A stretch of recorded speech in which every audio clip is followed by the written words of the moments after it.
এই বাংলাদেশে এখন একটা আওয়াজ চারিদিকে, সংবিধান সংস্কার।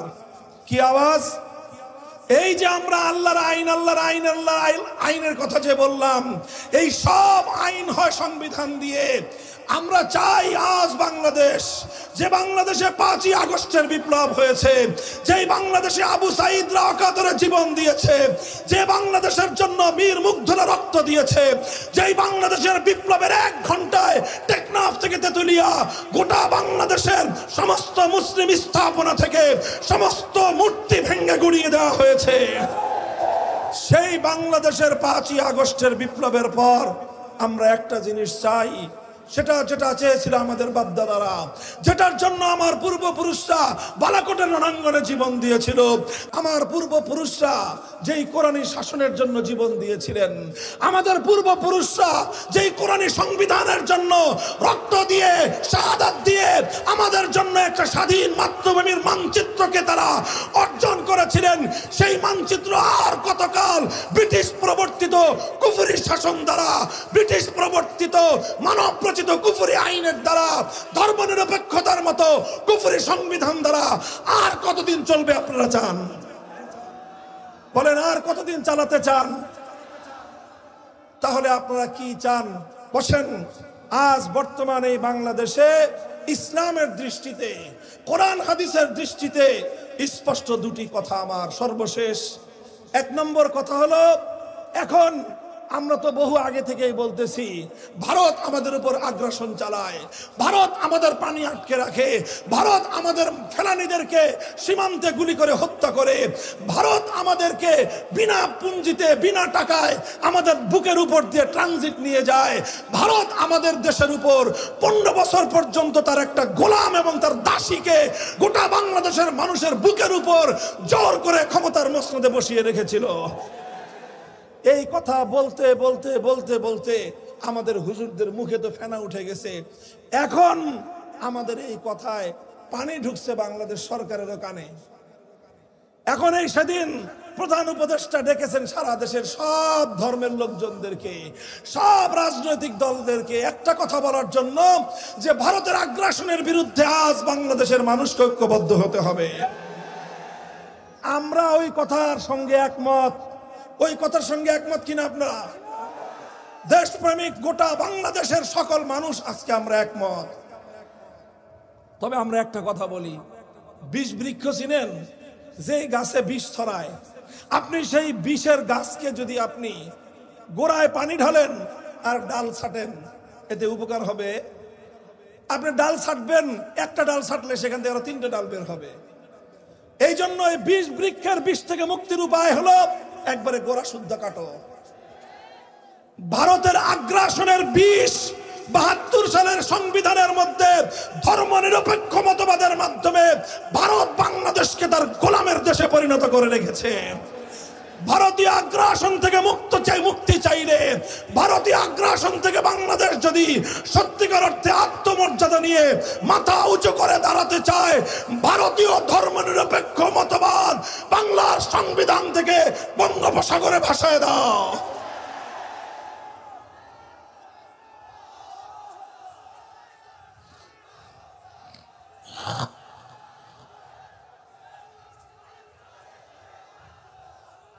আপনারা কথা বুঝেছেন আমার? আরেকটা কথা, শেষ কথা, এই বাংলাদেশে এখন একটা আওয়াজ চারিদিকে, সংবিধান সংস্কার। কি আওয়াজ? এই যে আমরা আল্লাহর আইনের কথা যে বললাম, এই সব আইন হয় সংবিধান দিয়ে।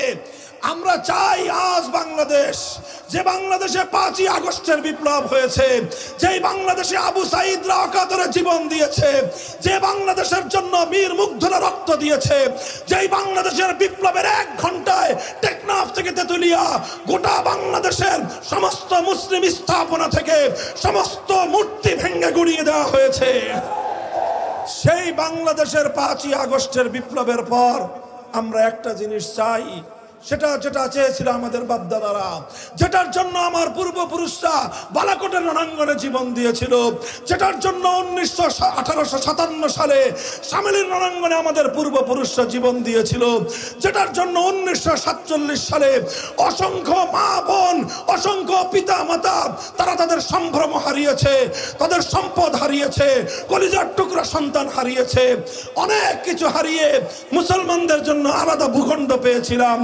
আমরা চাই সেই মুসলিম ভূখণ্ডে, সেই মুসলমানদের দেশে এমন একটা আইন অন্তত সংবিধানে সংযুক্ত হোক, যেই আইনের কারণে আর আমাদের মুসলমানদেরকে ইচ্ছা অনিচ্ছায় ইসলাম বিরোধী কুফরি কোনো কাজের সঙ্গে সম্পৃক্ত হতে হয় না।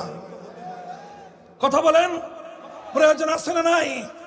এই জন্য একটা আইন, শুধু ছোট্ট একটা কথা বলবো, ভাষা যেটাই হোক, আমাদের স্পষ্ট দাবি হলো সংবিধানে এমন একটা ধারা সংযুক্ত করতে হবে, সেই ধারাটা হলো এই দেশে আর কোনো কোরআন সুন্নাহ বিরোধী আইন, আল্লাহর শরিয়া বিরোধী কোনো আইন, কোনো নীতি, কোনো নীতিমালা, কোনো বিধান কার্যকর হবে না, থাকলে বাতিল বলে গণ্য হবে। একমত আপনারা? এদিকে তাকান, একমত আছেন?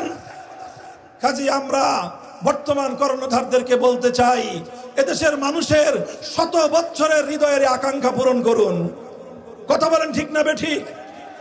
যদি সহজে এই আকাঙ্ক্ষা আমাদের পূর্ণ না হয়, কি করবেন আপনারা বলেন? এদিকে তাকান। যদি আমাদের শত বছরের এই হৃদয়ের আকাঙ্ক্ষা যদি পূর্ণ না হয়, তাহলে কোরআন বিরোধী আইন বাতিলের জন্য, ইসলাম বিরোধী আইন এবং বিধানগুলোকে বাতিল আর অকার্যকর করার জন্য যদি জীবন দিতে হয়, যদি রক্ত দিতে হয়, যদি শহীদ হতে হয়, 2000 নয়, 2 লক্ষ নয়, 2 কোটি যুবকের রক্ত দিয়ে যদি আল কোরআনকে বিজয়ী করতে হয়, শহীদ ঈদগাহে চারা যাওয়া।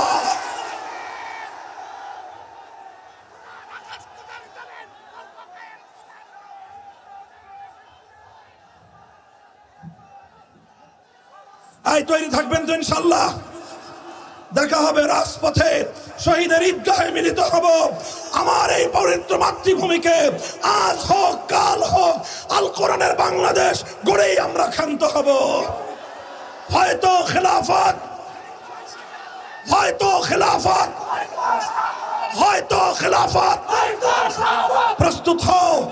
এখন আর শুধু মাদ্রাসার ছাত্ররা না, প্রত্যেকটা বিশ্ববিদ্যালয়ে তাওহীদের পক্ষে, খেলাফতের পক্ষে, স্কুল কলেজ ইউনিভার্সিটির ছাত্ররা জীবন দেওয়ার জন্য তৈরি হচ্ছে। দাবায় রাখতে পারবে না ইনশাআল্লাহ। ইসলাম হবে দেশের চূড়ান্ত গন্তব্য। আলাম তারা ইলাল্লাযীনা ইয়াজউমুনা আন্নাহুম আমানু বিমা উনজিলা ইলাইকা ওয়া মা উনজিলা মিন ক্বাবলিক ইউরিদুনা আন ইয়াতাহাকামু ইলাত তাগুত। আল্লাহ বলেন, আল্লাহ বড় আশ্চর্য নিয়ে, বড় বিস্ময় নিয়ে, এমন একটা মানে ক্ষোভ এবং রাগ নিয়ে আল্লাহ বলতেছেন যে আলাম তারা, তোমরা কি লক্ষ্য করেছো যে কিছু মানুষ এমন আছে, ইয়াজউমুনা আন্নাহুম আমানু, তারা দাবি করে যে তারা নাকি ঈমানদার, তারা দাবি করে তারা নাকি ঈমানদার, অথচ ইউরিদুনা আন ইয়াতাহাকামু ইলাত তাগুত, ঈমানদার পরিচয় দেয় অথচ তারা তাগুতের কাছে বিচার চায়। আল্লাহ বলতেছেন নিজেদেরকে ঈমানদার বলে পরিচয় দেয়, আবার তাগুতের সিদ্ধান্ত মানে। অর্থাৎ কোরআনের অর্থ হলো যে ব্যক্তি ঈমানদার হবে সে কোশ্চিনকালেও তাগুতের কাছে বিচার চাইতে পারে না, তাগুতকে বিশ্বাস করতে পারে না। যে তাগুতকে বিশ্বাস করবে সে ঈমানদার হতে পারে না। এটা হলো আলো আর অন্ধকারের মতো। যেখানে আলো থাকে সেই একই জায়গায় অন্ধকার হতে পারে? আর যদি অন্ধকার থাকে আলো হতে পারে? একই সময়ে রাত আর দিন একত্রিত হতে পারে? রাত শেষ না হলে দিন আসতে পারে? তো ঠিক এরকমই আলো আর অন্ধকার যেরকম একত্রিত হতে পারে না, রাত আর দিন যেমন এক জায়গায় এক সময়ে একত্রিত হতে পারে না, ঠিক তদ্রূপ আল্লাহর উপর ঈমান আর তাগুতের উপর বিশ্বাস এটাও একজন মানুষের মধ্যে একত্রিত হতে পারে না। অথচ আল্লাহ নিজেই আশ্চর্য হচ্ছেন, নিজেই আল্লাহ পাক বিস্ময় প্রকাশ করছেন যে অসংখ্য অগণিত মানুষ এমন আছে যে তারা নিজেদেরকে ঈমানদার বলে দাবি করে, মুমিন মুসলমান বলে নিজেদের পরিচয় দেয়, অথচ তারা তাগুতের উপর বিশ্বাস করে। কথাটা কত পরিষ্কার যে আল্লাহর উপর ঈমান যদি থাকে তাগুতকে বিশ্বাস করা যাবে না, আর তাগুতের উপর যদি বিশ্বাস থাকে আল্লাহর উপর ঈমান হতে পারে না। দুইটা পরিষ্কার কথা। কোরআনে পাকের মধ্যে আল্লাহ পাক বিভিন্ন জায়গায় এই একই কথা বলেছেন। তাবায়্যানার রুশদু মিনাল গায়য়্যি ফামান ইয়াকফুর বিত-তাগুতি ওয়া ইউমিন বিল্লাহি ফাকাদ ইসতামসাকা বিল উরওয়াতিল উসকা। আল্লাহ বলেন যে তাবায়্যানার রুশদু মিনাল গায়য়্যি, কোনটা হেদায়েত আর কোনটা গোমরাহি। এই আপনি আর ড্রোন উড়াবেন না, বন্ধ। কোনটা হেদায়েত কোনটা গোমরাহি, কোনটা সঠিক পথ কোনটা ভুল পথ, তাবায়্যানা, দিবালোকের ন্যায় পরিষ্কার। ফামান ইয়াকফুর বিত-তাগুত ওয়া ইউমিন বিল্লাহ, যে তাগুতকে অস্বীকার করবে আর আল্লাহর উপর ঈমান আনবে সে ব্যক্তি কেবলমাত্র মুক্তি পাবে। কথা পরিষ্কার। অন্য আরেক জায়গায় আল্লাহ বলেন, আল্লাযীনা আমানু ইউকাতিলুনা ফী সাবিলিল্লাহ ওয়াল্লাযীনা কাফারু ইউকাতিলুনা ফী সাবিলিত তাগুত। যারা ঈমানদার তারা লড়াই করে আল্লাহর পথে, যারা বেঈমান তারা লড়াই করে তাগুতের পথে। হক আর বাতিলের লড়াই তো চলছে এবং চলবে, কোনদিন হক আর বাতিলে আপোষ হতে পারে না। হক এবং বাতিলে কোনদিন লড়াই থামতে পারে না। সুতরাং যতদিন পৃথিবী আছে ততদিন হক বাতিলের লড়াই আছে। একদিকে আল্লাহর পথের পথিকরা আল্লাহর জন্য লড়বে, আরেকদিকে তাগুতের পথের পথিকরা তাগুতের পথে লড়বে। এই লড়াই চলছে, কিয়ামত পর্যন্ত চলবে। কথাগুলো কোরআনে পাকের এক একটা আয়াত একেবারে জলজল করতেছে কোরআনে পাকের মধ্যে।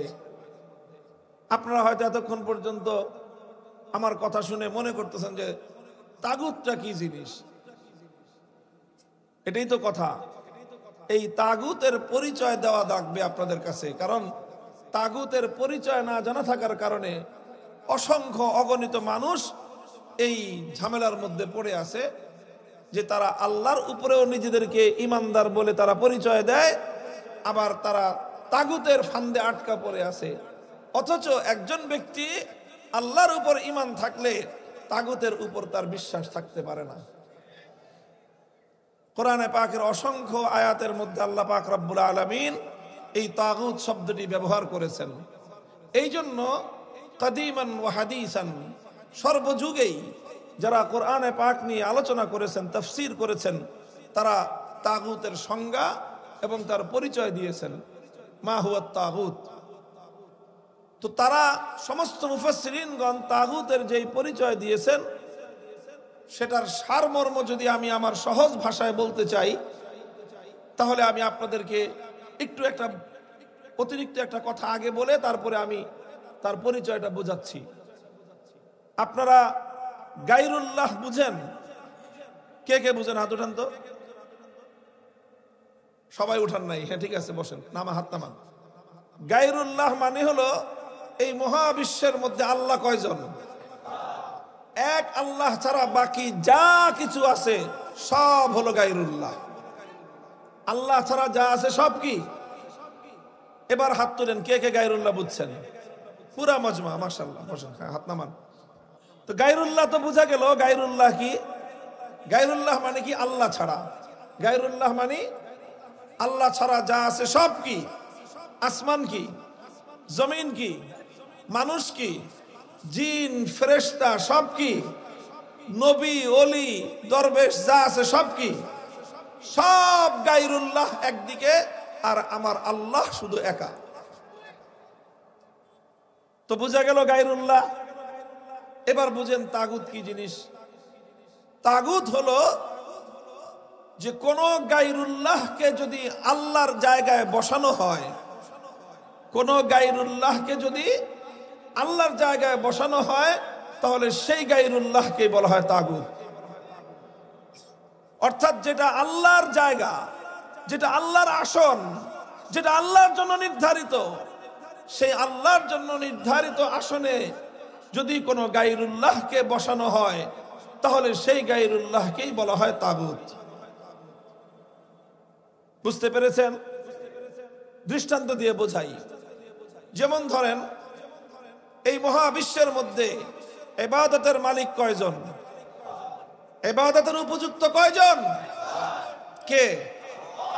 ইবাদতের উপযুক্ত একমাত্র লা ইলাহা, নাই কোনো মাবুদ আল্লাহ ছাড়া। এই নাই কোনো মাবুদ এক আল্লাহ ছাড়া। অর্থাৎ ইবাদতের হকদার, ইবাদতের উপযুক্ত, ইবাদতের মালিক একমাত্র। তাহলে ইবাদতের এই আসনটা কার জন্য নির্ধারিত? এখন কেউ যদি আল্লাহকে বাদ দিয়ে অন্য কোন গায়রুল্লাহর ইবাদত করে, পূজা করে, তাহলে সেই গায়রুল্লাহকেই বলা হয় তাগুত। যেমন সে যুগে কিছু মানুষ আল্লাহকে বাদ দিয়ে লাত, মানাত, উজ্জা, হুবাল এই সকল দেব দেবতার পূজা করত, ইবাদত করত। তাহলে ইবাদতের মালিক একমাত্র কে ছিলেন? আল্লাহকে বাদ দিয়ে যখন লাতকে পূজা করা হলো, তখন লাত হলো তাগুত। আল্লাহকে বাদ দিয়ে যখন মানাত, উজ্জা অথবা হুবালের পূজা করা হলো, তখন এই লাত, মানাত, উজ্জা, হুবাল এই সমস্ত দেবতাগুলোকে বলা হয় তাগুত। বর্তমান যুগে লাত, মানাত, উজ্জা, হুবাল নাই। এখন মানুষ পূজা করে দুর্গা দেবতার, এখন মানুষ পূজা করে সরস্বতী, কালী ইত্যাদি নামক বিভিন্ন দেবতার। তো ইবাদতের একমাত্র মালিক কে? আল্লাহকে বাদ দিয়ে যখন মানুষ দুর্গার পূজা করলো, তখন দুর্গাকে বলা হয় তাগুত। আল্লাহকে বাদ দিয়ে যখন মানুষ যখন কালী, সরস্বতী ইত্যাদি মূর্তিগুলোর পূজা করে, তখন সেই সকল মূর্তিগুলোকে বলা হয় তাগুত। বুঝা গেল? কথা বুঝতেছেন আপনারা? জবাব দিয়েন। বুঝার জন্য বলতেছি, শোনার জন্য বলতেছি না। এই কথা বুঝতেই হবে আজকে মুসলমানদেরকে। না বুঝলে উপায় নাই, মুক্তির উপায় নাই। তাহলে আল্লাহ বলতেছেন, তুমি যদি ইমানদার হতে চাও, তুমি যদি ইমানের দাবিতে সত্যবাদী থাকতে চাও, এক আল্লাহরই ইবাদত করতে হবে। কোন গায়রুল্লাহর এক মুহূর্তের জন্য ইবাদত করা চলবে না। কেউ যদি গায়রুল্লাহর এক মুহূর্তের জন্য ইবাদত করে, এরপরে সে আল্লাহর যতই ইবাদত করুক না কেন, সে কোশ্চিনকালেও ইমানদার হবে না। সে একত্ববাদে বিশ্বাসী নয়, বরং সে তাগুতে বিশ্বাসী। একটা লোক মনে করেন 5 ওয়াক্ত নামাজ পড়ে, শুধু ফরজ নামাজ না, আগে পরে যত সুন্নত আছে সব পড়ে। 6 রাকাত আওয়াবিনের নামাজ পড়ে, 8 রাকাত তাহাজ্জুদের নামাজ পড়ে, 4 রাকাত ইশরাকের নামাজ পড়ে, 4 রাকাত চাশতের নামাজ পড়ে, 2 রাকাত জাওয়ালের নামাজ পড়ে, যত রকম নফল নামাজ আছে সব পড়ে। 23 ঘন্টা 55 মিনিট সে শুধু আল্লাহর ইবাদত করে, আর 5 মিনিট দুর্গার পূজা করে। এবার বলেন, এই লোকটা ইমানদার না বেঈমান? সন্দেহ আছে কারো কোনো? এই লোকরে বেঈমান বলার জন্য কোনো মুফতি সাহেবের দরকার আছে? এই লোকরে বেঈমান ফতোয়া দেওয়ার জন্য আপনারাই যথেষ্ট। কারণ সবাই জানে, আচ্ছা 5 মিনিট করলো না, 1 মিনিট করলো, তাহলে ইমানদার না বেঈমান? তাহলে 23 ঘন্টা 59 মিনিট শুধু আল্লাহর ইবাদত করলো, আর প্রতিদিন 1 মিনিট করে দুর্গার অথবা কালীর অথবা সরস্বতীর অথবা অন্য কোন দেবতার অথবা চন্দ্রের অথবা সূর্যের অথবা আগুনের পূজা করে, ইমানদার না বেঈমান? এটাই আল্লাহ বলেছেন। আল্লাহ এটাই বলেছেন যে আমারও ইবাদত করবা, আবার তাগুতেরও পূজা করবা, এই দুটো কোনোদিন একসাথে হতে পারে না। তাহলে আমি তাগুতের কি পরিচয় দিয়েছি? যে আল্লাহর স্থানে যদি গায়রুল্লাহকে বসানো হয়, সেই গায়রুল্লাহকে বলা হয় তাগুত। যেমন ইবাদতের উপযুক্ত একমাত্র কে? এটাকে বলা হয় আল্লাহর একত্ববাদ। কি বলা হয়? আল্লাহর একত্ববাদ। আরবি শব্দ হলো তাওহীদ। তাওহীদ, তাওহীদ মানে একত্ববাদ। এটাকে বলা হয় তাওহীদ ফিল ইবাদাহ। ইবাদতের মধ্যে আল্লাহর একত্ববাদকে না মানলে একজন মানুষ যত ইবাদত করুক, যত নামাজ পড়ুক, যতবার হজ করুক, যত কোটি টাকা দান সদকা করুক, সে ঈমানদার না বেঈমান? মুহতারাম হাজিরিন, ইবাদতের মধ্যে যেরকম একমাত্র আল্লাহকে মানতে হয়, ইবাদতের মধ্যে আল্লাহকে যেরকম, আল্লাহর সঙ্গে যেরকম অন্য কাউকে শরীক করা যায় না, অন্য কোন কাউকে এক মুহূর্তের জন্য ইবাদতের মধ্যে আল্লাহ, তাহলে আর সে একত্ববাদী থাকে না, সেই লোকটা মুশরিকে পরিণত হয়। কারণ সে মুশরিক কেন? কারণ সে একত্ববাদের মধ্যে, তাওহীদের ইবাদতের মধ্যে সে আল্লাহর তাওহীদকে মানে নাই। এই জন্য ইবাদতের মধ্যে যেরকম আল্লাহ এক এবং অভিন্ন, আল্লাহ এক এবং অদ্বিতীয়, এটাকে বলা হয় তাওহীদ ফিল ইবাদাহ। ঠিক তদ্রূপ আমার আল্লাহ পাক রব্বুল আলামিনের আরেকটা তাওহীদ আছে, একত্ববাদ রয়েছে, সেটাকে বলা হয় তাওহীদ ফিল হাকিমিয়াহ। তাওহীদ ফিল হাকিমিয়াহ অর্থ হলো আসমান এবং জমিন, মহাবিশ্ব, গোটা এই সৃষ্টি জগতের মধ্যে আইন তৈরি করবার, বিধান তৈরি করবার চূড়ান্ত ক্ষমতা, প্রশ্নহীন ক্ষমতা একমাত্র কার? আইন করতে পারবে একমাত্র কে? বিধান তৈরি করার একমাত্র চূড়ান্ত ক্ষমতা কার? এই যে ইবাদতের মালিক যেমন একমাত্র আল্লাহ, এটাকে বলা হয় ইবাদতের তাওহীদ। আইনও একমাত্র তৈরি করতে পারবেন কে? এটাকে বলা হয় হুকুমের তাওহীদ, হুকুম করার তাওহীদ। ইবাদতের তাওহীদকে না মানলে তুমি যাই হও ঈমানদার হতে পারো না। হুকুম করার ক্ষেত্রে, বিধান দেওয়ার ক্ষেত্রেও আল্লাহর একত্ববাদকে না মানলে হাজি গাজী পাজি হতে পারো, ঈমানদার হওয়া যাবে না। কথাটা খুব ভালো করে বুঝেন। আমার দেশে ইবাদতের শিরক খুব কম, ইবাদতের শিরক খুব কম। কারণ এই যে আপনারা সবাই বললেন যে 24 ঘন্টার মধ্যে 23 ঘন্টা 59 মিনিট আল্লাহর ইবাদত করে, একটা মানুষ যদি 1 মিনিটের জন্য গায়রুল্লাহর ইবাদত করে, আপনারাই ফতোয়া দেন সে ঈমানদার না মুশরিক? এই সবাই কথা বলল। কাউকে যদি দেখা যায় যে দুর্গার পূজা করতেছে আর সে যদি বলে আমি মুসলমান, মানবেন? আরে দুর্গা তো দূরের কথা, কাউকে যদি দেখেন কোন পীরের মাজারে সেজদা করতেছে, তাই তো বাঙালিরা পিঠে সাইজ করে যে সেজদার মালিক একমাত্র কে? তুই আল্লাহর সেজদা গাই না, তুই মাজারে করলি কেন? মায়ের একটা মাটিতে পড়বে। তুই সেজদা করবি, ঈমানদার হইছস একমাত্র কাকে? ঈমানদার এক আল্লাহ ছাড়া অন্য কাউকে সেজদা করে না। তো কাজেই মানুষ এটা বুঝে যে ইবাদতের মধ্যে এক আল্লাহকেই মানতে হবে, এক আল্লাহর ইবাদত করা যাবে, অন্য কারো ইবাদত করা যাবে না।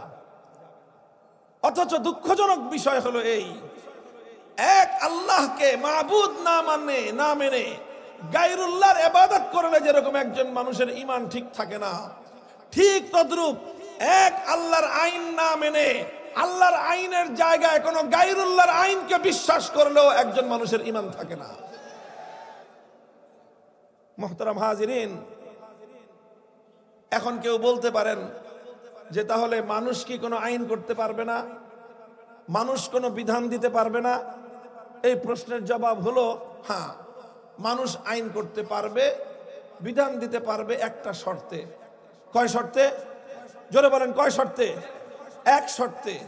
সেটা হলো মানুষ এমন আইন করতে পারবে যেই আইন আল্লাহর কোনো আইনের বিরোধী হতে পারবে না।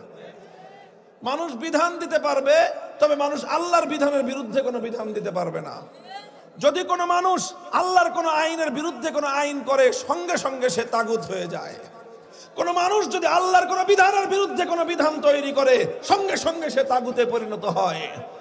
এজন্য চূড়ান্তভাবে প্রশ্নহীনভাবে আনচ্যালেঞ্জেবল, যার আইনের কেউ চ্যালেঞ্জ করতে পারবে না, তিনি একমাত্র কে? সুতরাং আল্লাহর আইনের বিরুদ্ধে যে আইন করবে সেই তাগুত। আল্লাহর আইনের বিরুদ্ধে যদি কোনো রাজা বাদশাহ আইন করে সেই রাজা বাদশাকে বলা হয় তাগুত। আল্লাহর আইনের বিরুদ্ধে যদি কোনো রাষ্ট্রপতি আইন জারি করে সেই রাষ্ট্রপতিকে বলা হয় তাগুত। আল্লাহর আইনের বিরুদ্ধে যদি কোনো প্রধানমন্ত্রী কোনো আইন জারি করে সেই প্রধানমন্ত্রীকে বলা হয় তাগুত। আল্লাহর আইনের বিরুদ্ধে যদি কোনো মন্ত্রী পরিষদ কোনো আইন অনুমোদন দেয় সেই মন্ত্রী পরিষদকে বলা হয় তাগুত। আল্লাহর আইনের বিরুদ্ধে যদি কোনো আদালত, কোনো বিচারপতি, কোনো বিচারালয় যদি কোনো আইন দেয় তাহলে সেই বিচারপতি আর বিচারালয়কে বলা হয় তাগুত। আল্লাহর আইনের বিরুদ্ধে যদি কোনো আইন পরিষদ, কোনো সংসদ যদি কোনো আইন পাশ করে সেই গোটা সংসদকেই বলা হয় তাগুত। এখানে কথার মধ্যে কোনো অস্পষ্টতা নাই।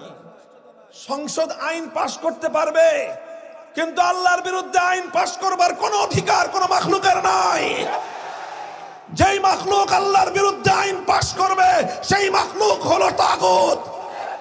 সেই তাগুতকে যারা বিশ্বাস করবে তারা সব মুশরিক এবং বেঈমান।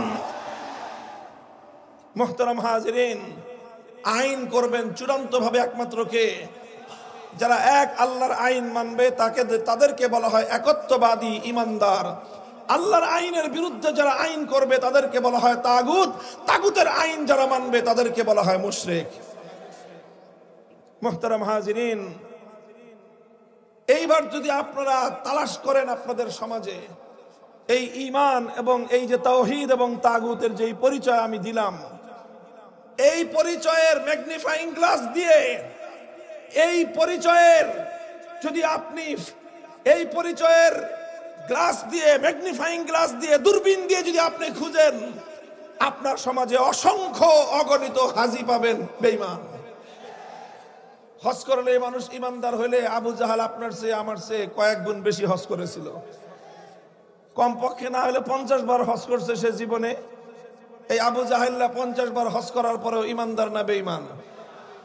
তো হজ করলেই মানুষ ইমানদার হতে হলে সর্বপ্রথম তাওহীদকে বিশ্বাস করতে হয়, এবং তাওহীদ ফিল ইবাদাহকে যেরকম বিশ্বাস করতে হয় তাওহীদ ফিল হাকিমিয়াহকেও বিশ্বাস করতে হয়।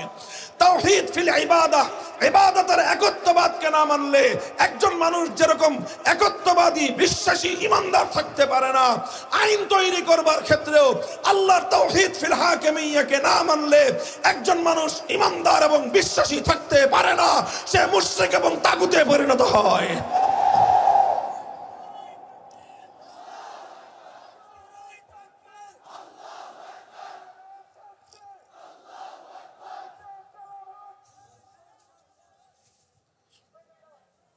মুহতারাম হাজিরিন, এই যে একটা কথা বললাম আপনাদের কাছে, দেখেন বড় জরুরি কথা, এই কথা সমাজে নাই। তাগুতের দাপটে কেউ আর তাগুতের পরিচয় সমাজের কাছে বলে না। গত 15 বছর ধরে ফ্যাসিস্টকে, ফ্যাসিবাদী স্বৈরাচারী শক্তিকে মানুষ ফ্যাসিবাদী বলার সাহস পাইছে? কেউ ফ্যাসিবাদী বলার সাহস পায় নাই, কেউ তাকে স্বৈরাচারী বলার সাহস পায় নাই। সবাই তার গুণগান গাইছে, মাহফিলে মাহফিলে তার গুণগান গাওয়া হয়েছে। পত্র পত্রিকাওয়ালারা, সাংবাদিকরা এই ফ্যাসিবাদী স্বৈরাচারীকে গুণগান গাইতে গাইতে তার ছবি দিয়ে সারা পৃষ্ঠা সমস্ত পত্রিকা ভরে রাখছে। প্রত্যেকটা ইলেকট্রনিক্স মিডিয়ার স্ক্রিনে সারাদিন এই ফ্যাসিবাদী স্বৈরাচারীর প্রচার আর তার গুণগান গাইছে। এখন সবাই তাকে ফ্যাসিবাদী বলে, সব টেলিভিশন তারে ফ্যাসিবাদী কয়, প্রত্যেকটা পত্রিকা তাকে ফ্যাসিবাদী লেখে, এখন প্রত্যেকটা মঞ্চে মঞ্চে তাকে ফ্যাসিবাদী বলা হয়। এতদিন বলস নাই কেন তাহলে? কারণ তার ভয়।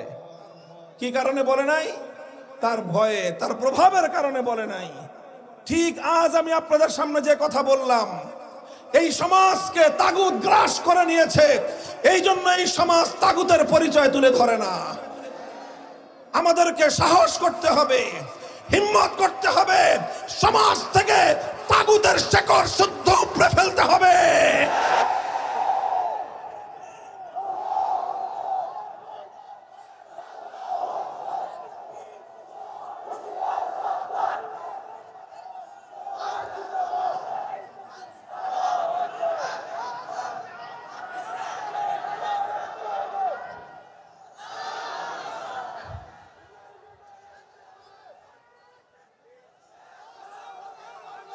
মুহতারাম হাজিরিন, দেখেন আল্লাহর আইনের জায়গায় মানুষের বানানো আইন যখন দেওয়া হয়, তো আল্লাহর আইনের জায়গায় যেই মানুষরা আইন বানায় সেই মানুষগুলোকে বলা হয় তাগুত। আর এই মানুষের বানানো আইন যারা স্বতঃস্ফূর্তভাবে হৃদয় থেকে অন্তর থেকে যারা মেনে নেয় তাদের প্রত্যেককেই বলা হয় মুশরিক। মুসলমানদের মধ্যে এই অভিশপ্ত ধারা ছিল না। মুসলমানরা এটা কল্পনাও করতে পারতো না যে আল্লাহর আইন উৎখাত করে কোনো মানুষ আল্লাহর আইনের জায়গায় নিজে আইন তৈরি করতে পারে। মানুষ এত বড় গাদ্দার আর বিশ্বাসঘাতক হতে পারে যে স্বয়ং সৃষ্টিকর্তার সঙ্গে সে নিজে টক্কর দিবে। মানুষ এত বড় বিশ্বাসঘাতক হতে পারে বলে মুসলিমরা এক সময় জানতোই না, তাদের ধারণাই ছিল না। এভাবেই চলল খেলাফতের রাশেদার যুগ, খেলাফতে বনু উমাইয়ার যুগ, খেলাফতে বনু আব্বাসিয়ার যুগ। 600 বছর পর্যন্ত মুসলিম জাতির মধ্যে আল্লাহর আইনকে ভেঙ্গে চুরে, আল্লাহর আইনকে উৎখাত করে মানুষ কোন আইন তৈরি করতে পারে, মুসলমানদের মধ্যে এই অভিশপ্ত চিন্তা এবং কল্পনাও ছিল না। সর্বপ্রথম মুসলমানদের মধ্যে এই অভিশপ্ত ধারাটা চালু করলো যেই জাতি, তাদেরকে বলা হয় তাতারি, মঙ্গোলীয় সম্প্রদায়। এরা সর্বপ্রথম মুসলমানদের উপর হামলা করলো, আগ্রাসন পরিচালনা করলো। মুসলমানদের খেলাফতের প্রধান কেন্দ্র বাগদাদকে তারা ধ্বংসস্তূপে পরিণত করলো। লক্ষ লক্ষ মুসলমানদেরকে তারা শহীদ এবং হত্যা করলো। এই সব কিছু করে মুসলিম বিশ্বের বিশাল একটা এলাকা এই তাতারিরা দখল করে নিল। দখল করে তারা সবচেয়ে বড় জঘন্য যেই কাজটা করলো, সবচেয়ে বড় অভিশপ্ত যেই বোঝাটা মুসলমানদের কাঁধের উপর চাপিয়ে দিল, সেটা হলো এই মুসলিম জাতির উপর থেকে আল্লাহর আইন উৎখাত করে তাতারিরা তাদের নেতা চেঙ্গিস খানের বানানো আইন, চেঙ্গিস খানের বানানো একটা আইনের কিতাব ছিল, বই ছিল, যেই বইটার নাম ইতিহাসের মধ্যে পাওয়া যায় ইয়াসেক। এই ইয়াসেক নামীয় চেঙ্গিসের বানানো আইন মুসলমানদের উপর চাপিয়ে দিল। মুসলমানদের উপর সর্বপ্রথম আল্লাহর আইন উৎখাত করে মানুষের বানানো আইন চাপিয়ে দেওয়ার এই অভিশাপ নেমে আসলো। এই অভিশাপ যখন নেমে আসলো, মুসলমানরা এক মুহূর্তের জন্য এটাকে মনে প্রাণে মেনে নেয় নাই। এর বিরুদ্ধে সংগ্রাম করেছে, লড়াই করেছে, জিহাদ করেছে, রক্ত দিয়েছে। হাজার হাজার নয়, লক্ষ লক্ষ মুসলমান শাহাদাতের সুধা পান করেছে, অকাতরে জীবন দিয়েছে। ওলামায়ে কেরাম তারা অনেক ত্যাগ আর কোরবানি আর জুলুমের শিকার হয়েছে।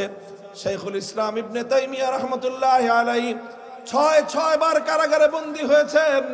জীবনের বেশিরভাগ সময় তিনি কারাগারে অবরুদ্ধ অবস্থায় অতিক্রম করে দিয়েছেন। সব কিছু করেছেন, কিন্তু এক মুহূর্তের জন্যও আল্লাহর আইনের পরিবর্তে কোনো মানব রচিত আইনকে তারা মেনে নেন নাই। এর বরকতে মুসলমানদের ত্যাগ, কোরবানি, সংগ্রাম এবং জিহাদের ফলে আবার আল্লাহ পাক রব্বুল আলামিন মুসলমানদের উপর সাহায্য নাজিল করলেন।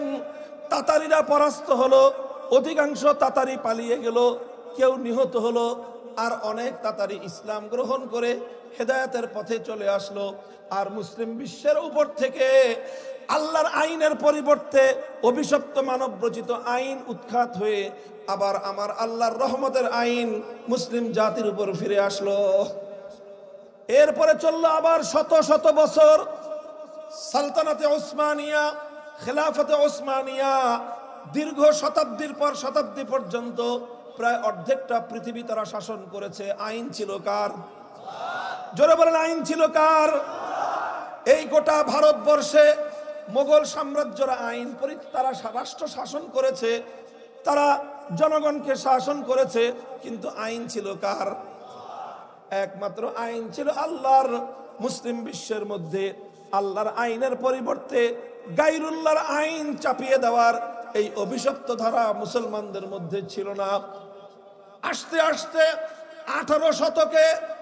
18 শতাব্দীর মাঝামাঝি সময়ে পশ্চিমা সাম্রাজ্যবাদী গোষ্ঠী মুসলমানদের উপর আগ্রাসন চালায়, আমাদের ভারতবর্ষ দখল করে নেয় ব্রিটিশ সাম্রাজ্যবাদী শক্তি, ফ্রান্সের সাম্রাজ্যবাদী শক্তি মুসলমানদের আফ্রিকার বিশাল অঞ্চল দখল করে, ইটালি আফ্রিকা এবং মধ্য এশিয়ার বিশাল মুসলমানদের ইসলামী অঞ্চলকে তারা দখল করে নেয়।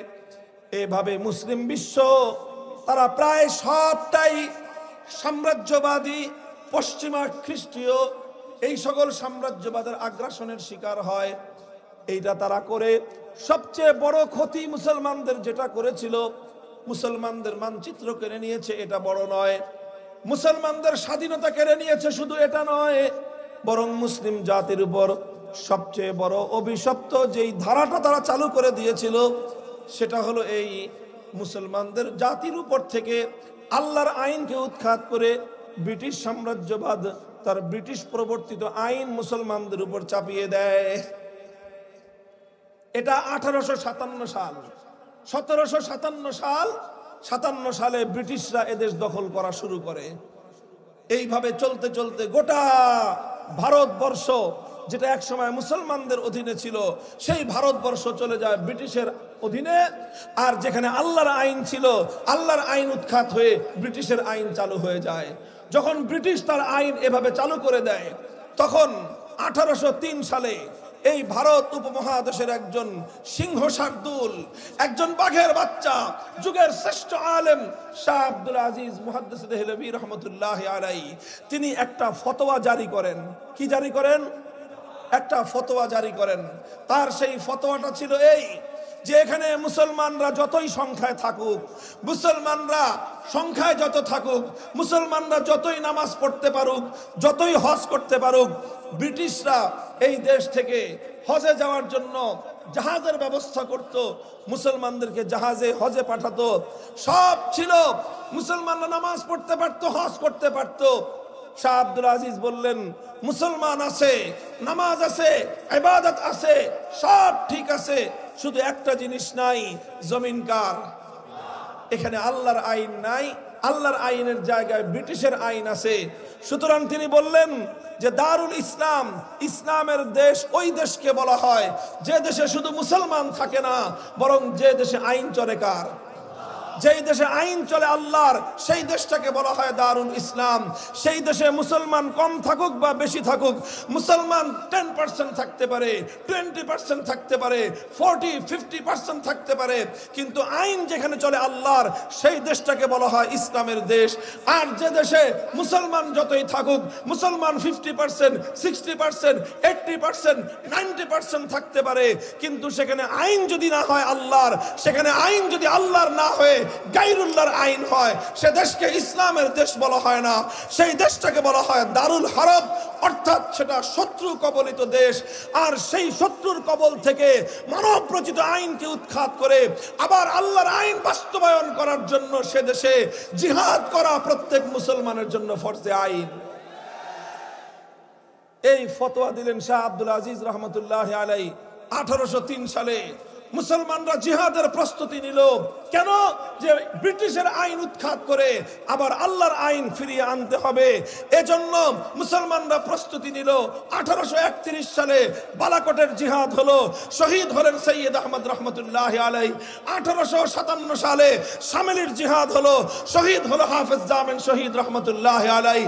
মুসলমানরা রক্তের সাগর প্রবাহিত করলো, ঘরে ঘরে ইতিম হলো আলেম ওলামাদের সন্তানেরা, ঘরে ঘরে বিধবা হলো আলেম ওলামাদের স্ত্রীরা, ঘরে ঘরে কোল খালি হলো মুসলমানদের মায়েদের। রক্তের সাগর প্রবাহিত করলেন, কিন্তু এক মুহূর্তের জন্য আল্লাহর আইনের পরিবর্তে কোনো গায়রুল্লাহর আইনকে মুসলমানরা মেনে নেন নাই। 1866 সালে দারুল উলুম দেওবন্দ প্রতিষ্ঠা করা হয়। 80 বছর সংগ্রাম করা হয়। শাইখুল হিন্দ মাহমুদ হাসান দেওবন্দের নেতৃত্বে আন্দোলন চলে, সংগ্রাম চলে, লড়াই চলে, যুদ্ধ চলে। এভাবে সংগ্রাম করতে করতে 80 বছরের সংগ্রামের পর 1947 সালে ব্রিটিশরা এই দেশ ছেড়ে পালিয়ে যেতে বাধ্য হয়। ব্রিটিশরা যখন এই দেশটা ছেড়ে চলে যায়, তখন এই দেশের মানুষ দুই জাতিতে বিভক্ত। এই দেশের গোটা ভারতবর্ষের কথা বলছি, শুধু বাংলাদেশ না, গোটা ভারত, এই আমাদের উপমহাদেশ ভারত, পাকিস্তান, বাংলাদেশ, এই গোটা অঞ্চল মিলায়ে এই অঞ্চলে এক জাতি ছিল হিন্দু আর এক জাতি ছিল মুসলিম। তখন প্রশ্ন আসলো, এই দেশটা কি আমরা হিন্দু আর মুসলিম মিলে একসাথে পরিচালনা করব, না আলাদা মুসলমানদের জন্য দেশ হবে? হিন্দুরা বলল যে একসাথেই থাকি, একসাথে থাকলে দেশটা বড় হবে। আর হিন্দুদের সংখ্যা মুসলমানদের তুলনায় বেশি ছিল, সেই হিসেবে তারা মনে মনে মন কলা খেয়েছে যে দেশ যদি একসাথে বড় থাকে, সংখ্যা আমরা বেশি বড় দেশের সাম্রাজ্য আমরা চালাবো। অধিকাংশ মুসলমানরা চিন্তা করলো এবং তারা সিদ্ধান্ত নিল, আমাদের এত বড় দেশের দরকার নাই, আমাদের এত শক্তিশালী রাষ্ট্রের প্রয়োজন নাই, আমাদের এত বিশাল অর্থনৈতিকভাবে সমৃদ্ধ দেশের প্রয়োজন নাই। আমরা এমন একটা দেশ চাই, মানচিত্রের আকারে সেটা ছোট হতে পারে, দেশ হিসেবে সেটা ছোট হতে পারে, অর্থনৈতিকভাবে সেটা দরিদ্র এবং দুর্বল হতে পারে। আমরা 3 বেলার জায়গায় প্রয়োজনে 1 বেলা খাবো, খেতে না পারলে প্রয়োজনে আমরা পেটে পাথর বাঁধবো, আমরা ত্যাগ আর কোরবানি স্বীকার করব, সব কিছু মেনে নিব।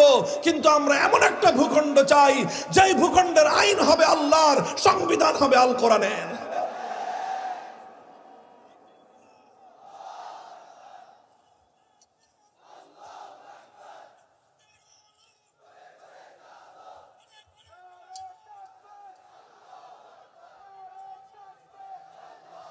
মুহতারাম হাজিরিন, মুসলমানরা এর জন্য অনেক ত্যাগ স্বীকার করলো। শুধুমাত্র একটা বিষয় তাদের চাহিদা ছিল, মুসলমানদের একটাই স্বপ্ন ছিল, মুসলমানদের হৃদয়ে একটাই আকাঙ্ক্ষা ছিল, অনেক খেতে হবে, অনেক পড়তে হবে, অনেক টাকার মালিক হতে হবে, অনেক ক্ষমতার মালিক হতে হবে। এত কিছু না, শুধু আমরা একটাই জিনিস চাই, একটা মানচিত্র চাই, একটা ভূখণ্ড চাই, একটা দেশ চাই, যে দেশে আর কিছু থাকুক বা না থাকুক, আইন থাকবে কার। এটার জন্য মুসলমানদেরকে অনেক ত্যাগ স্বীকার করতে হয়েছে। হাজার হাজার নয়, লক্ষ লক্ষ মুসলমানদেরকে নিজেদের বাপদাদার মাটি ভিটা ছাড়তে হয়েছে। লক্ষ লক্ষ মুসলমান বাপদাদার ভিটা ছেড়েছে, নিজের সারা জীবনের অর্জিত সম্পত্তি ছেড়ে রাস্তার ফকির ভিখারিতে পরিণত হয়েছে। অসংখ্য অগণিত মুসলমান রাস্তায় নিজের সন্তানদেরকে শহীদ হতে দেখেছে। অসংখ্য অগণিত মুসলমানের রক্ত দিয়ে গোটা ভারত উপমহাদেশ রঞ্জিত হয়ে গিয়েছে।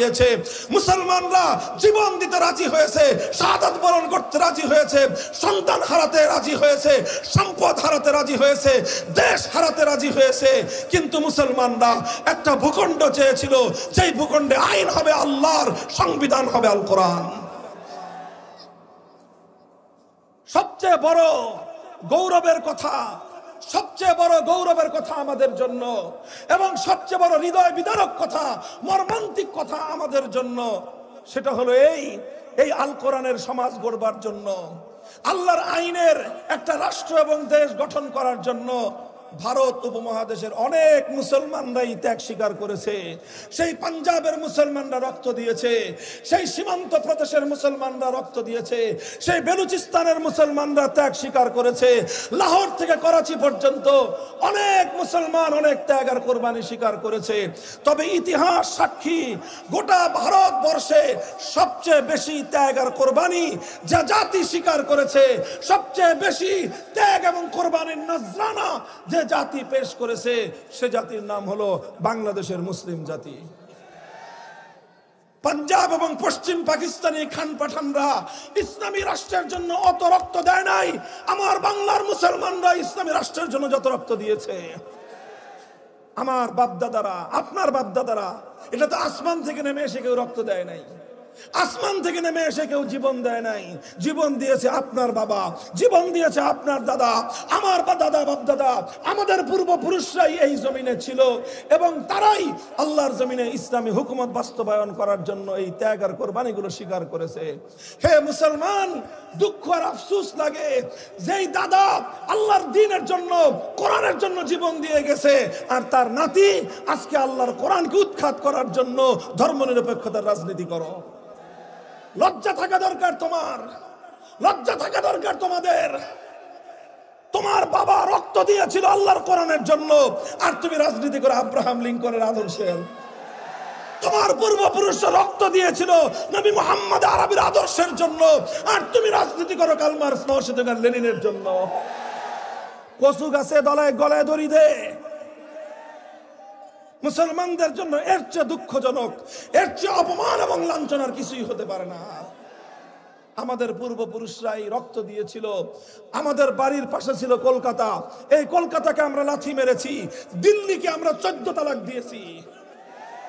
আমার বাংলাদেশের চতুর্পার্শ্বে ভারত, এই ভারতকে আমরা ত্যাগ করেছি, ওদের সঙ্গে সম্পর্ক ছিন্ন করে 2000 মাইলের দূরত্বে, 2000 মাইলের দূরত্বে সেই পশ্চিম পাকিস্তানি খান পাঠানদের সঙ্গে আমরা হাতে হাত মিলিয়েছিলাম। কারণ ওই খান পাঠানদের সঙ্গে আমাদের আলাদা আলগা কোনো পীড়িত ছিল না, কোনো খাতিরও ছিল না। শুধু একটা জিনিস, একটা আকাঙ্ক্ষা, একটা তামান্না, একটা চেতনা আমাদের পূর্বপুরুষদের বুকে ছিল, সেটা হলো মুসলমানদের জন্য একটা আলাদা রাষ্ট্র হবে, আর যেই রাষ্ট্রের আইন হবে আল্লাহর, যে রাষ্ট্রে আল কোরআন হবে সংবিধান। এরপরে 1947 সালে সেই দেশ হলো, সেই দেশটার নাম রাখলো সবাই পাকিস্তান। কিন্তু সেই পাকিস্তানের ক্ষমতা যাদের হাতে গেল, পশ্চিম পাকিস্তানি খান পাঠানরা, তারা এবার টালবাহানা শুরু করলো। তারা মুসলমানদেরকে, মুসলমানদের আবেগ, ইমানি আবেগকে নিয়ে তারা মুসলমানদের জন্য আলাদা ভূমি, স্বাধীন ভূমি গঠন করলো। সেই স্বাধীন ভূমিতে কথা ছিল আইন হবে কার, সেই স্বাধীন ভূমিতে কথা ছিল আল কোরআন হবে সংবিধান। কিন্তু পশ্চিম পাকিস্তানি খান পাঠান স্বৈর শাসকরা, তারা তো কোরআনের আইন জারি করে না, আল্লাহর আইন তারা বাস্তবায়ন করে না। আমাদের আলেম ওলামারা বলল, কি ব্যাপার রাজনৈতিক লিডার সাহেবরা, কথা ছিল তো আল্লাহর আইন দিয়ে দেশ চলবে, এখনো আপনারা ব্রিটিশের বানানো আইন দিয়ে দেশ চালাচ্ছেন কেন? তখন তারা জবাব দিল যে হুজুর, ইসলামের আইন তো একটু কঠিন, আর রাষ্ট্রটা এখনো শিশু, এই শিশু রাষ্ট্র কঠিন আইন দিয়ে চালানো সম্ভব না। কঠিন আইন দিয়ে চালাইতে গেলে এখন আমাদেরকে পশ্চিমা বিশ্ব তারা সাহায্য সহযোগিতা করবে না, এই শিশু রাষ্ট্র আমরা বাঁচায় রাখতে পারবো না। হুজুররা বললেন ঠিক আছে, তাহলে তাড়াতাড়ি করেন, তাড়াতাড়ি করেন। 5 বছর পরে জিজ্ঞাসা করলো, আপনার এই শিশু রাষ্ট্র বড় হয়েছে? শাসকরা কয় যে না, এখনো বড় হয় না, এটা শিশু আছে, আরো কিছুদিন লাগবে। 10 বছর পরে জিজ্ঞাসা করা হলো, এটা বড় হয়েছে? কয় না, আরো কিছুদিন লাগবে। 15 বছর পরে জিজ্ঞাসা করলো, শিশু বড় হয়েছে? কয় না, এখনো বড় হয় নাই, আরো কিছুদিন লাগবে। 20 বছর পরে জিজ্ঞাসা করা হলো, তোর বুইরা খাটাস শিশু, এটা কবে বড় হবে? তোর এই পাকিস্তান নামক বুইরা খাটাস শিশু কবে বড় হবে? আমার আব্বাজান শাইখুল হাদিস আল্লামা আজিজুল হক রহমাতুল্লাহি আলাইহি বড় দুঃখ নিয়ে একটা কৌতুক বলতেন যে 24 বছরেও যেই পোলা বড় হয় না, শিশুই থাকে। 24 বছরে যেই ছেলে সাবালক হয় না, ওই পোলা 90 বছরেও বালেগ হবে না। আরে ভাই, 24 বছরের একটা ছেলে শিশু থাকে না? 24 বছরে আবু সাইদ জন্ম হয়। আরে 24 বছরের যুবক তো বুলেটের আঘাতের সামনে, স্বৈরাচারী জালিমের বুলেটের সামনে বুক টান করে দিয়ে জাতির জন্য অকাতরে জীবন দেয়।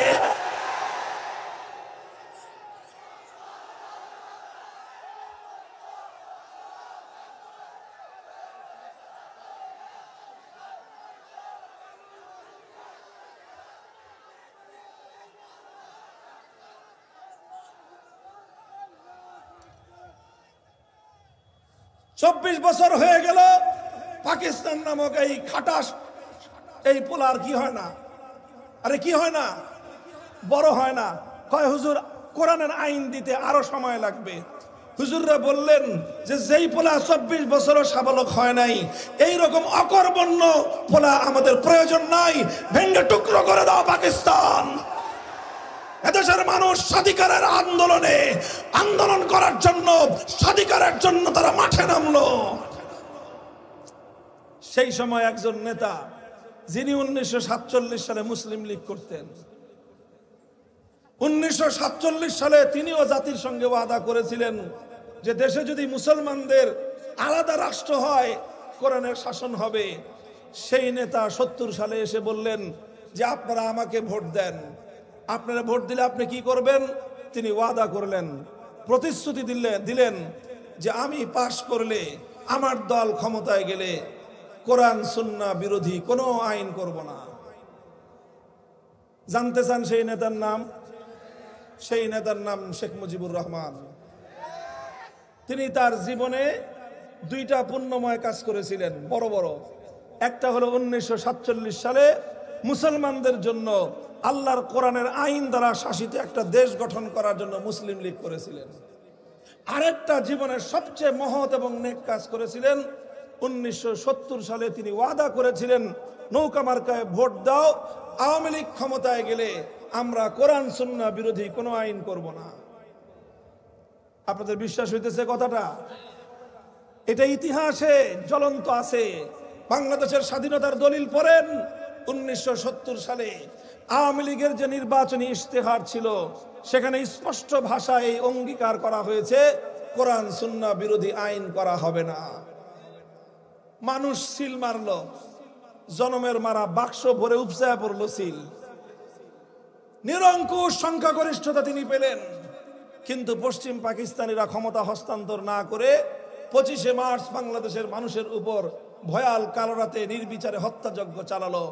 26শে মার্চ কালুরঘাট থেকে স্বাধীনতার ঘোষণা দেওয়া হলো। 9 মাস মুক্তিযুদ্ধ চলল। 16ই ডিসেম্বর 71 সাল বাংলাদেশ স্বাধীন হলো। আর এই গোটা সময়টা শেখ মুজিবুর রহমান সাহেব পাকিস্তানে বন্দী ছিলেন। এরপরে তিনি সেখান থেকে মুক্তি পেয়ে তিনি গেলেন লন্ডনে।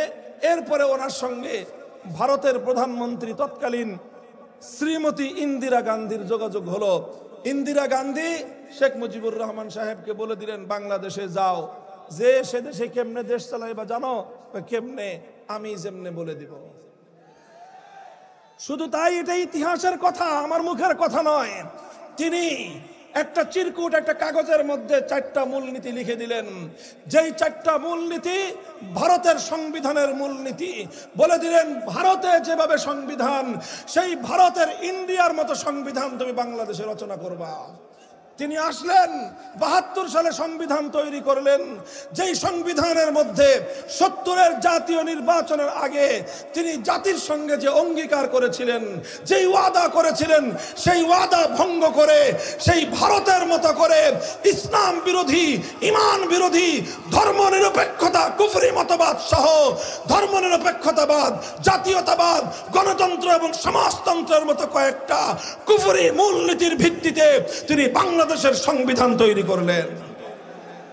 এখানে ক্ষান্ত নয়, তিনি যেখানে কথা ছিল কোরআন সুন্নাহর বিরুদ্ধে কোনো আইন করবেন না, সেখানে তিনি আইন করলেন কি? এদেশে ইসলামী রাজনীতি চলবে না। তিনি আইন করলেন, আইন করে সমস্ত ইসলামী দলগুলোকে, যারা আল্লাহর জমিনে আল্লাহর দ্বীন বাস্তবায়ন করতে চায়, যারা আল্লাহর জমিনে আল্লাহর কোরআনের শাসন বাস্তবায়ন করতে চায়, সে রাজনীতিকে তিনি নিষিদ্ধ করলেন।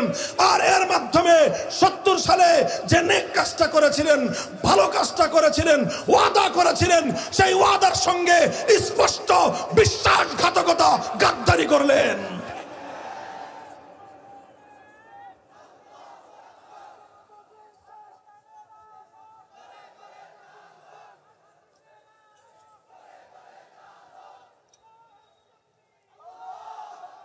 মুহতারাম হাজিরিন, এইভাবেই 72 সাল থেকে আজ 2024 সাল পর্যন্ত মাঝখানে কিছু কিছু সামান্য পরিবর্তন হয়েছে। 72 সালে ভারতের দালালি এবং গোলামির সংবিধান বাংলাদেশের মানুষের উপর চাপিয়ে দিয়ে 71-এর মুক্তিযুদ্ধের চেতনাকে গলা টিপে হত্যা করা হয়েছে। 71-এর মুক্তিযুদ্ধ ছিল মানুষের অধিকার আদায়ের সংগ্রাম। 71-এর মুক্তিযুদ্ধ ছিল জালিমের বিরুদ্ধে মজলুমের লড়াই। 71-এর মুক্তিযুদ্ধ ছিল খান পাঠানদের বৈষম্যের বিরুদ্ধে লড়াই এবং সংগ্রাম। আর 72-এর যেই সংবিধান করা হলো ধর্মনিরপেক্ষতা, মুক্তিযুদ্ধের 71 সালে কেউ একবার উচ্চারণ করে নাই। ধর্মনিরপেক্ষতার কথা 1971-এর আগে কেউ কোনোদিন কোথাও বলে নাই। হঠাৎ করে স্বাধীনতার পরে 72 সালে ইন্দিরা গান্ধীর প্রেসক্রিপশন দিয়ে ভারতের সংবিধান থেকে পাচার করে বাংলাদেশকে ভারতের পায়ের নিচে বলি দেওয়া হয়েছে।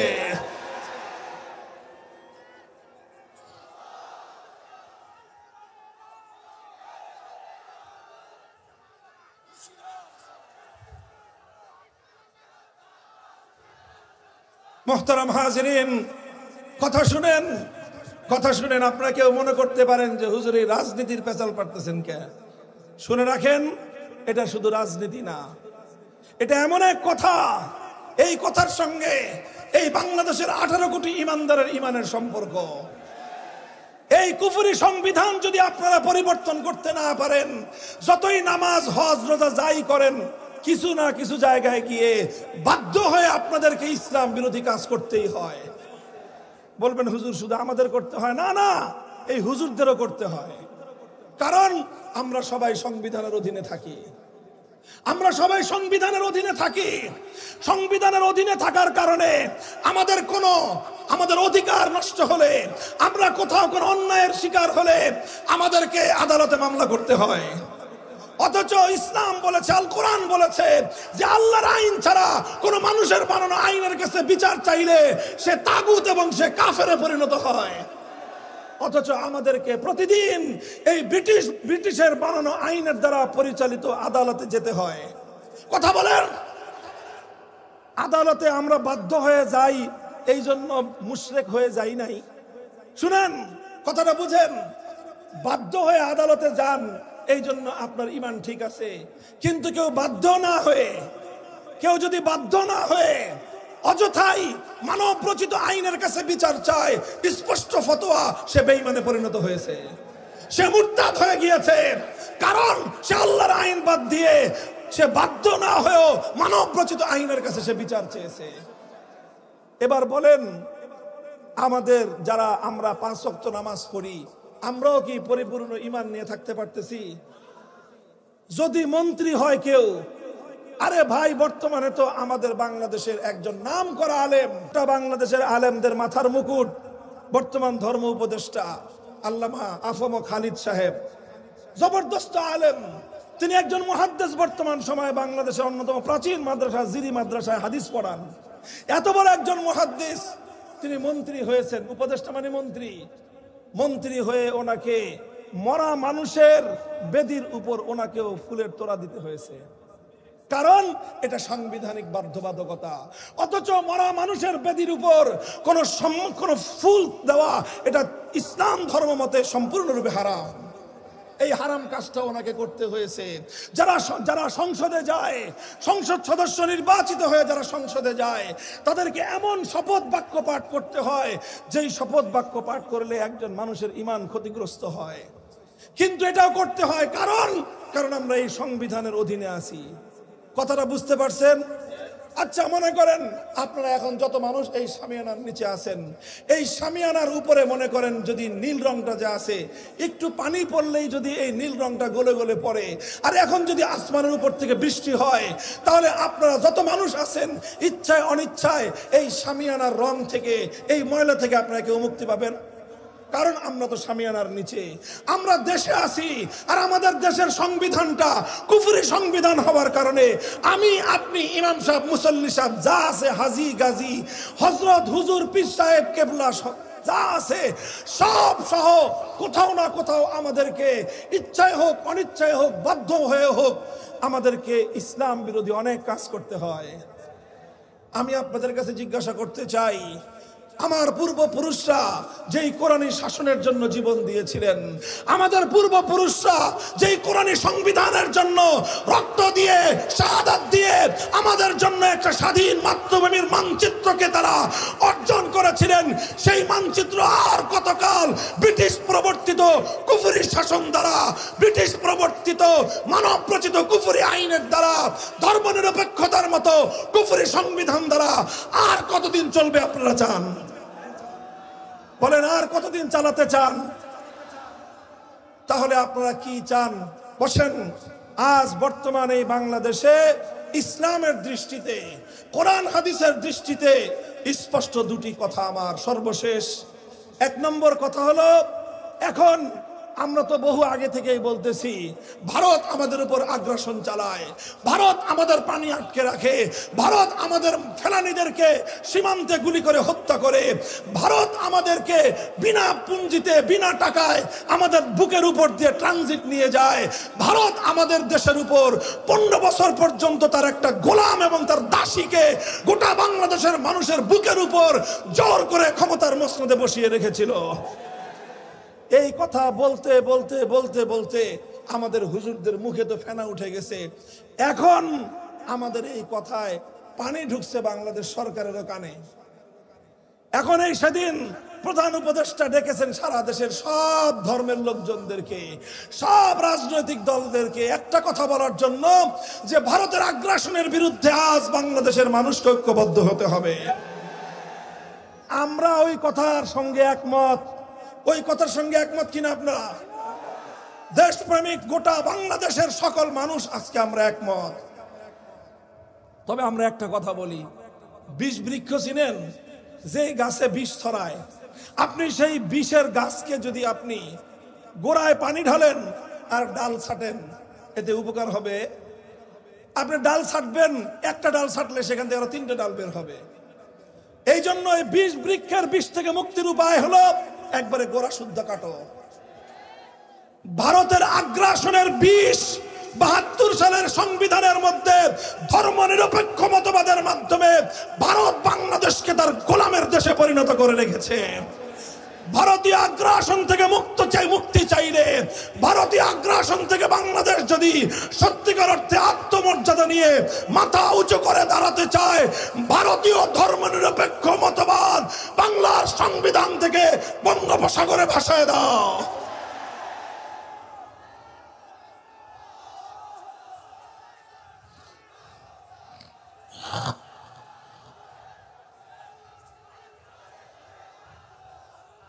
আপনার কথা বুঝেছেন আমার? আরেকটা কথা শেষ কথা, এই বাংলাদেশে এখন একটা আওয়াজ চারিদিকে, সংবিধান সংস্কার। কি আওয়াজ?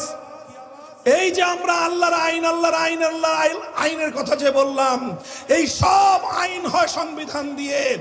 আমরা চাই আজ বাংলাদেশ, যে বাংলাদেশে 5ই আগস্টের বিপ্লব হয়েছে, যেই বাংলাদেশে আবু সাঈদরা অকাতরে জীবন দিয়েছে, যে বাংলাদেশের জন্য বীর মুগ্ধরা রক্ত দিয়েছে, যেই বাংলাদেশের বিপ্লবের 1 ঘন্টায় টেকনাফ থেকে তেতুলিয়া গোটা বাংলাদেশের সমস্ত মুসলিম স্থাপনা থেকে সমস্ত মূর্তি ভেঙে গুড়িয়ে দেওয়া হয়েছে, সেই বাংলাদেশের 5ই আগস্টের বিপ্লবের পর আমরা একটা জিনিস চাই, যেটা চেয়েছিল আমাদের বাপদাদারা, যেটার জন্য আমার পূর্বপুরুষরা বালাকোটের রণাঙ্গনে জীবন দিয়েছিল, যেটার জন্য 1857 সালে শামেলির রণাঙ্গনে আমাদের পূর্বপুরুষরা জীবন দিয়েছিল, যেটার জন্য 1947 সালে অসংখ্য মা বোন, অসংখ্য পিতা মাতা তারা তাদের সম্ভ্রম হারিয়েছে, তাদের সম্পদ হারিয়েছে, কলিজার টুকরা সন্তান হারিয়েছে, অনেক কিছু হারিয়ে মুসলমানদের জন্য আলাদা ভূখণ্ড পেয়েছিলাম।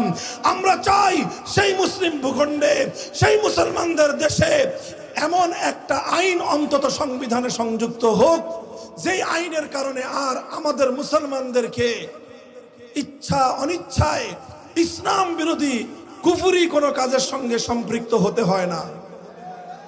কথা বলেন, প্রয়োজন আছে না নাই? এই জন্য একটা আইন শুধু ছোট্ট একটা কথা বলবো, ভাষা যেটাই হোক, আমাদের স্পষ্ট দাবি হলো সংবিধানে এমন একটা ধারা সংযুক্ত করতে হবে, সেই ধারাটা হলো এই দেশে আর কোন কোরআন সুন্নাহ বিরোধী আইন, আল্লাহর শরিয়া বিরোধী কোন আইন, কোন নীতি, কোন নীতিমালা, কোন বিধান কার্যকর হবে না, থাকলে বাতিল বলে গণ্য হবে। একমত আপনারা? এদিকে তাকান, একমত আছেন? কাজী আমরা বর্তমান কর্ণধারদেরকে বলতে চাই, এদেশের মানুষের শত বছরের হৃদয়ের আকাঙ্ক্ষা পূরণ করুন। কথা বলেন ঠিক না বেঠিক? যদি সহজে এই আকাঙ্ক্ষা আমাদের পূর্ণ না হয়, কি করবেন আপনারা বলেন? এদিকে তাকান।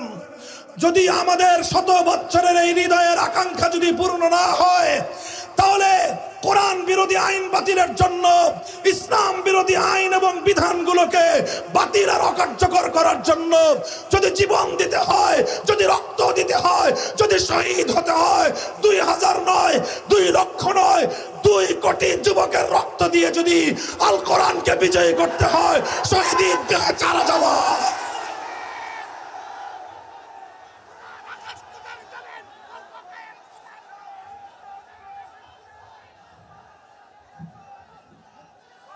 আই তৈরি থাকবেন তো ইনশাআল্লাহ? দেখা হবে রাজপথে, শহীদের ঈদগাহে মিলিত হব। আমার এই পবিত্র মাতৃভূমিকে আজ হোক কাল হোক আল কোরআনের বাংলাদেশ গড়েই আমরা ক্ষান্ত হব।